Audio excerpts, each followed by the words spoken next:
Hello दोस्तों, daily king में आप सभी का फिर से स्वागत है।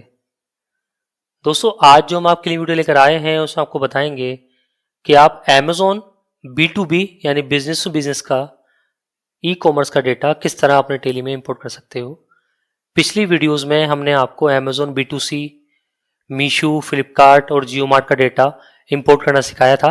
आज हम आपको Amazon का B2B जो डेटा होता है ई कॉमर्स का वो इंपोर्ट करना सिखाएंगे। तो चलिए शुरू करते हैं हमारा वीडियो। दोस्तों, सबसे पहले आपको वो ई कॉमर्स पोर्टल सेलेक्ट करना होता है जिसका हम काम कर रहे हैं। चूंकि हम यहाँ पर Amazon B2B का डेटा इंपोर्ट करना चाह रहे हैं तो Amazon.in सेलेक्ट कर लेंगे, क्लिक हियर टू कंटिन्यू करेंगे। प्रोसेस हमारी सारी वही है जो हमने पिछली वीडियोस में आपको बताई थी। इंपोर्ट डेटा पे हम क्लिक करेंगे, आपको बोलेगा कि आप Amazon.in का डेटा इंपोर्ट करना चाह रहे हैं, ओके कर देंगे। ओके करने के बाद वो आपसे पूछेगा कि आपकी B2B की MTR शीट कहाँ पर है। तो मैं आपको मई 2025 का B2B का डेटा इंपोर्ट करना यहाँ पर सिखा रहा हूँ।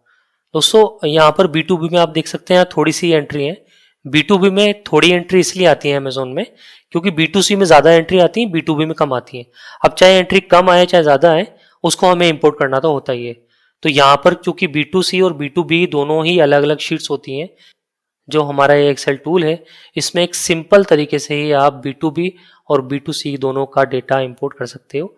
तो इस वीडियो में हम आपको Amazon B2B का डेटा इंपोर्ट करना सिखा रहे हैं। इंपोर्ट करने के बाद हम वही प्रोसेस अपनाएंगे सॉर्ट डेटा की। सॉर्ट डेटा पे क्लिक कर देंगे, ओके कर देंगे। सॉर्टिंग कंप्लीट हो गई, ओके कर देंगे।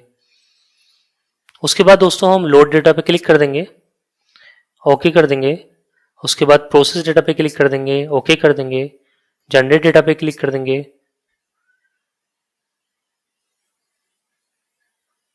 ओके कर देंगे। और जनरेट स्टॉक मास्टर पे क्लिक कर देंगे। मतलब हमारी जो प्रोसेस है उस प्रोसेस में कहीं भी कोई चेंजेस नहीं है। चाहे आप Amazon का B2B का डेटा इंपोर्ट कर रहे हो, चाहे आप Amazon का B2C का इंपोर्ट कर रहे हो, या किसी भी ई कॉमर्स पोर्टल का डेटा आप इंपोर्ट कर रहे हो, प्रोसेस हमने सबकी सेम रखी है। ये देखिए हमारे स्टॉक मास्टर भी सक्सेसफुली हो गए। बस B2B में फर्क इतना होता है कि B2B में एंट्रीज कम आती है Amazon में। मेरा मई का डेटा है तो मेरे पास B2C की एंट्री है, यहाँ पर यहाँ जियो मार्ट की एंट्री है। ये सारी मेरी जियो मार्ट की एंट्री में आपको डे बुक दिखा देता हूँ। मई 2025, ठीक है। यहाँ पर मेरी कोई भी Amazon की एंट्री नहीं है। मैंने इसलिए यहाँ पर B2C की सारी एंट्री हटा दी ताकि आपको चीज़ आसानी से समझ में आ जाए। अब हम क्या करेंगे, वही हमारी प्रोसेस, Alt O प्रेस करेंगे, मास्टर्स पे क्लिक करेंगे और वही हमारी शीट सेलेक्ट कर लेंगे। स्टॉक मास्टर सेलेक्ट करेंगे, स्टॉक सेलेक्ट करेंगे और modify with new data control A कर देंगे। टेली अपना लेग टाइम लेगा। टेली ये प्रोसेस करेगा कि इसमें कितने नंबर ऑफ स्टॉक आइटम्स हैं, उनको एनालिसिस करेगा, क्या क्या उनके नाम हैं, सब चीज़ वो डिटेल देखता है। तो उसका एक प्रोसेसिंग टाइम है जो 5-7 सेकंड का होता है।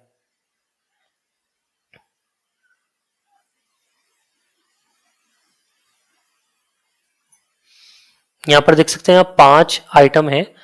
इसको हम आई बटन से इंपोर्ट कर देंगे। आई बटन पे क्लिक कर देता हूँ मैं। तो आप देख सकते हैं ये जो 5 आइटम्स हैं ये हमारे टेली में इंपोर्ट हो रहे हैं। जैसे ही इंपोर्ट होंगे आपको सक्सेसफुली इंपोर्टेशन का मैसेज वो टेली दे देगा। हमारे आइटम इंपोर्ट हो चुके हैं। उसके बाद हमें करना है Alt O ट्रांजेक्शन। ट्रांजेक्शन में बस आपको छोटी सी चीज़ एक ध्यान रखनी है, जो हमारी शीट्स वगैरह है सब कुछ वही है, जनरेट डेटा भी वही है। बस आपको ध्यान रखना है कि पहले मैंने आपको ये बताया था कि जब B2C ई कॉम करते हैं, यानी कि जब हम Amazon की B2C की एंट्री पास करते हैं तो all B2C e com select करना है। लेकिन जब आपको Amazon B2B का डेटा करना है तो Amazon B2B का डेटा करके और यहाँ कंट्रोल A कर सकते हैं। कंट्रोल A करने के बाद टेली वही अपना प्रोसेसिंग टाइम लेगा कि इसमें कितनी नंबर ऑफ एंट्रीज हैं, कितनी सेल्स की एंट्री हैं, कितनी क्रेडिट नोट की एंट्री हैं। दोस्तों, अगर आपको हमारी पुरानी वीडियोस देखनी हो Amazon B2B, फ्लिपकार्ट, मीशो, जियो मार्ट की, तो आप यहाँ पर आई बटन पे आपको सारे लिंक दिख जाएंगे, आप देख सकते हैं। यहाँ पर देख सकते हैं आपकी सेल्स की 5 एंट्री है और क्रेडिट नोट की 1 एंट्री है। हम आई बटन पे क्लिक कर देंगे और आप देख सकते हैं हमारा डेटा यहाँ पर इंपोर्ट हो चुका है। मैं पहले आपको डे बुक दिखा देता हूँ। और डेब्यूक में मैं आपको सरप्राइज भी करूंगा, ताकि चूंकि यहाँ पर अमेजोन की B2B की एंट्री है, तो आप यहाँ देख सकते हैं यहाँ पर नाम तो अमेजोन सेलर सर्विस लिमिटेड आ रहा है। तो क्या सर आपने अमेजोन सर्विस सेलर के नाम पर ही बिल काट दिया? नहीं दोस्तों, ऐसा नहीं है। जो मेरी B2B पार्टी थी, मैं आपको इंपोर्ट मेरी जो शीट है वो दिखा देता हूँ एक बार।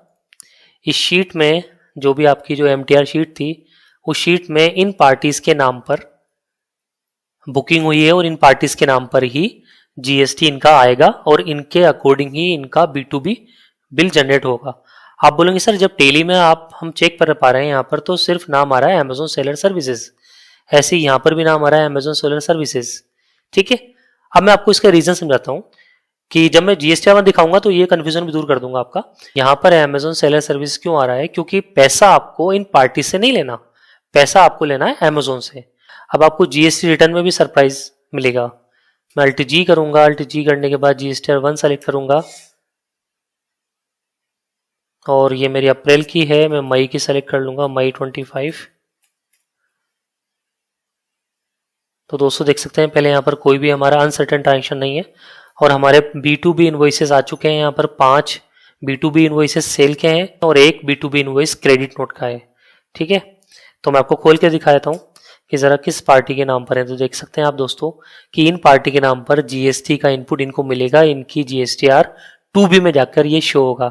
ऐसा नहीं होगा कि अमेजोन को जाके मिल जाएगा।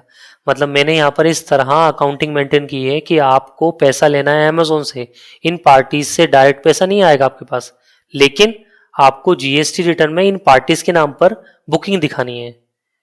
ठीक है, तो आप देख सकते हैं यहाँ पर मेरे पास मेरी B2B इनवॉइसेस आ गए, क्रेडिट नोट आ गए, B2B B2C पुराने मेरे ये जियो मार्ट के हैं। मैं आपको HSN वाइज समरी भी दिखा देता हूँ। तो देख सकते हैं आप B2B पहले B2C आ रही थी, अब B2B भी आ रही है। ठीक है, फिर उसके बाद डॉक्यूमेंट समरी भी आपको दिखा देता हूँ। डॉक्यूमेंट समरी में मेरी यहाँ पर आ रही है। मैं ई कॉमर्स समरी भी आपको दिखा देता हूँ। ई कॉमर्स समरी भी देखिए आप, Amazon seller services private limited है। ठीक है, अगर मुझे ये चेक करना है कि मेरी जो GSTR1 है उसको जब मैं एक्सपोर्ट करूंगा तो क्या वो अमेजोन के नाम से एक्सपोर्ट होगी या इन पर्टिकुलर पार्टीज के नाम पे इंपोर्ट होगी, तो मैं आपको दिखा देता हूं। Alt E मैंने प्रेस किया और GST रिटर्न में गया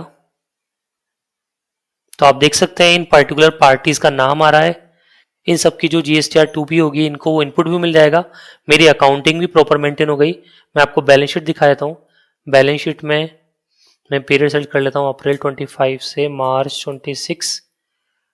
दोस्तों आप देख सकते हो अमेजोन से मैं पैसा मांगता हूँ, ना कि मैं इन पार्टीज से पैसा मांगता हूँ।